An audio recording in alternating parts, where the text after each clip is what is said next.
Alright, so I'm making a quick video, actually a couple of videos to show my live setup or to walk you through it. The setup consists of 4 controllers and this remote control app that I wrote. The controllers are the two Launch Control XLs, Launchpad Mini MK3, and the QuNexus. And the app is a web app running on an iPad. So the first thing I want to talk about is the script for the 2 Launch Control controllers. So the script consists of a few things. The first one is we have these line faders, which work as you might expect.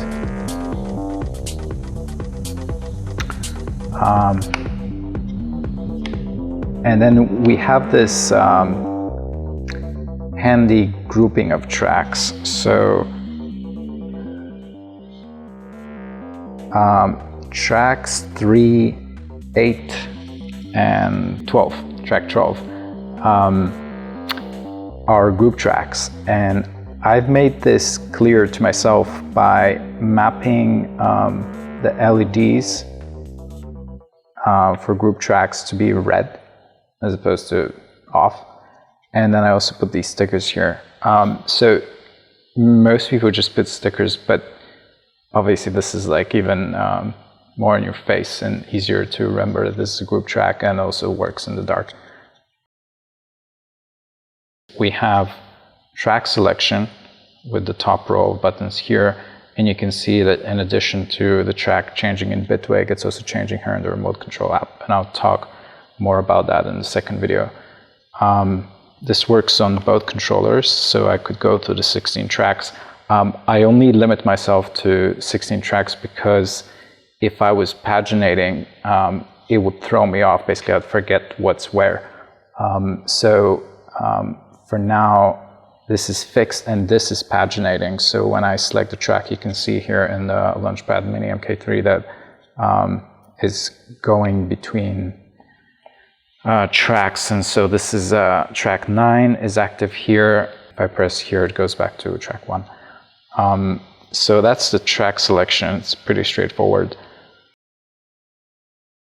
We have 2 modes which control the remote control pages. So this is the first mode.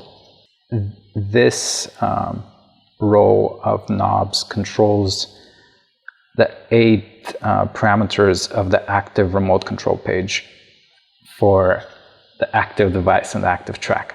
So I'll demonstrate here. So if we switch to the second track, which is this track code Moody Hats, which is a preset from Bitwig itself, which is an instrument layer, we have this perform page, which you can see here indicated, and also in the obviously in the Bitwig UI. You could also change pages here, but again, I'll talk more about that later. So for this page, we have these parameters that you can see on the screen: hat, cowbell, attack, decay, and so on and so forth. And so this row controls these, the parameters that you see on the screen. For the second mode, which is toggled like this, I use these pinnable devices, and normally they're all 16 tracks have a pin device here, and there's an extra one for the active track that's not pinned. But right now I only have like 2 pin here, and so what that means is for a given track, the pin device, which in this case is this instrument layer device. So this is track 1, and this is the instrument layer that we're talking about. I have pinned this device, so that means that this knob, these 3 knobs would control the first 3 parameters here for this device. If I unpin this device,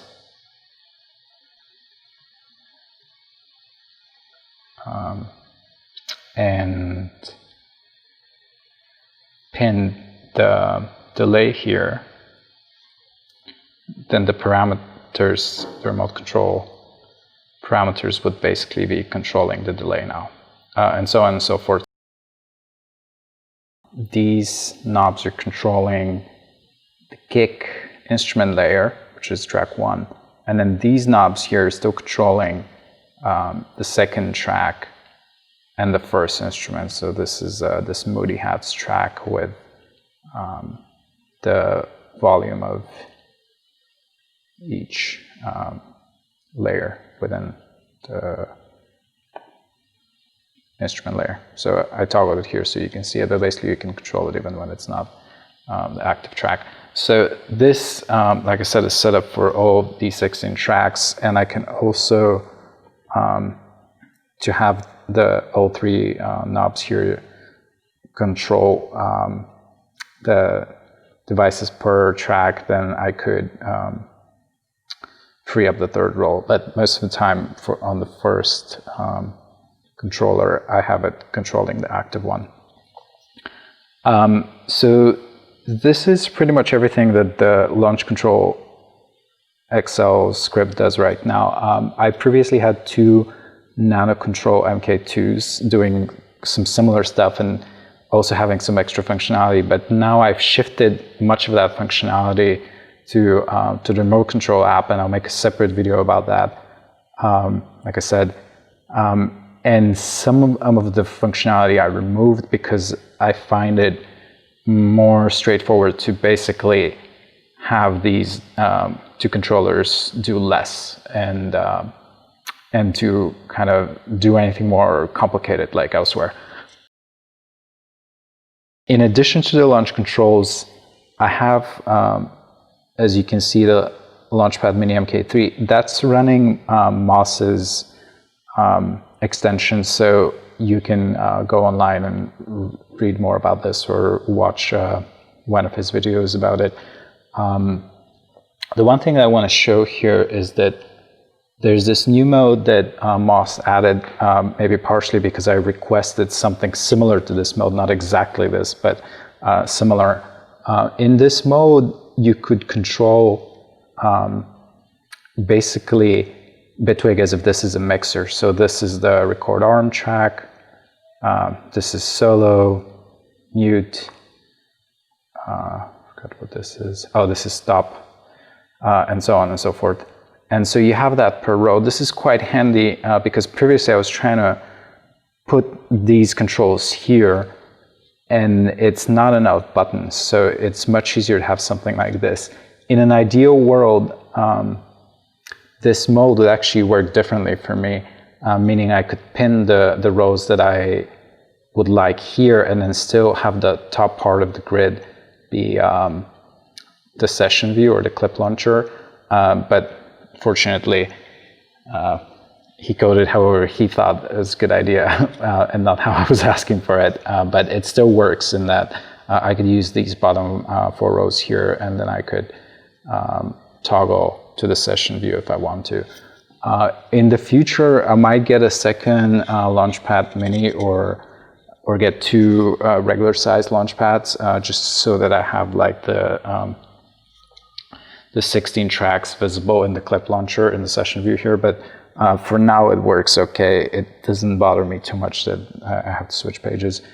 And then one other thing I want to show is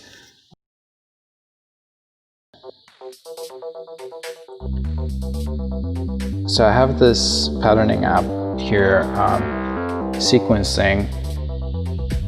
And when the track is record armed, there's a sequencer here that could send MIDI, and I could easily record this this MIDI here and then turn off the record arm and then play the clip. I have this set up for a number of channels, not too many, usually like 5 or 6, so I basically can sequence new stuff on the fly, record it, and then play it straight from the MIDI clip. So we have this device here in the FX grid, which is effectively a beat roll effect. So when I toggle modes here in the QuNexus, I put in this mode D, as you can see. This mode effectively turns these 4 buttons into a loop row, so like this. So the timing here, this is actually a bug in Bitwig. I don't know if you can hear this, but it adds this hiss or noise when the delay is in there, and I've reported this with them. I hope they fix it. But the 4 buttons are basically a different timing. So this is 1/4, which is 1 quarter of a beat. So it sounds just like a 4 to the floor rhythm because that's what the sequence is there. And then we have an 8, 16, and then unsynced, where we can control the time. Yeah, so this mode is timed and you can control it. So this gives you some DJ-like functionality. It's an effect that I first saw in Serato DJ software, and I really like it. The nice thing about it is that you can basically play the drums like an instrument if you go between these different lengths. And you could do that for any instrument. So here on the QuNexus, I actually have 3 of these, and you can see them here. And so I could pin them like this. So I just pinned the kick drum, and now I'm mangling the kick drum here. But if I wanted something else, let's see where else I have this effect going. So this percussion track.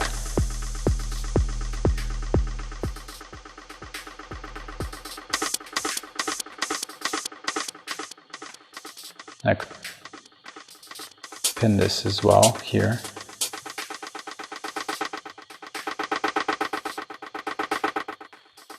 And effectively remix this track. And then, I mean, this obviously doesn't sound good, but you get the idea. I can remix multiple tracks, fade them out or whatever, and then maybe switch the clip that it's playing and bring it back. Yeah, so that's this functionality here. It's something that works really well, and I'm really happy with it now that I managed to code this, but the problem is this hiss. If you would like to try the scripts that I showed here for the Launch Control XL and XLs and the QuNexus, they're here on my GitHub page, along with some other stuff that I coded. So this is the Launch Control XL dual script for the 2. If you only have a single one, I have this single controller 1, which you could try. It works exactly in the same way, except for it only controls 8 tracks. It can also paginate to more if you have more. And for the QuNexus, this is the script. And from what I remember, there's not any special stuff that I use. So in theory, you should be able to just drop them in your controller scripts folder and use them. I've only tested these in Mac OS, but they should work in Linux and Windows as well. And if you have any trouble with them, you can write me, I don't know, either on GitHub or Facebook, Bitwig group, and I will help you with them. So this is everything I wanted to show from the controller setup. In the next video, I will focus on the remote control app that I wrote to control all the tracks and devices in them, and some other general stuff for Bitwig, such as play and toggling windows and stuff like that. Yeah. So I hope you come check out the next video too. Thanks. Bye.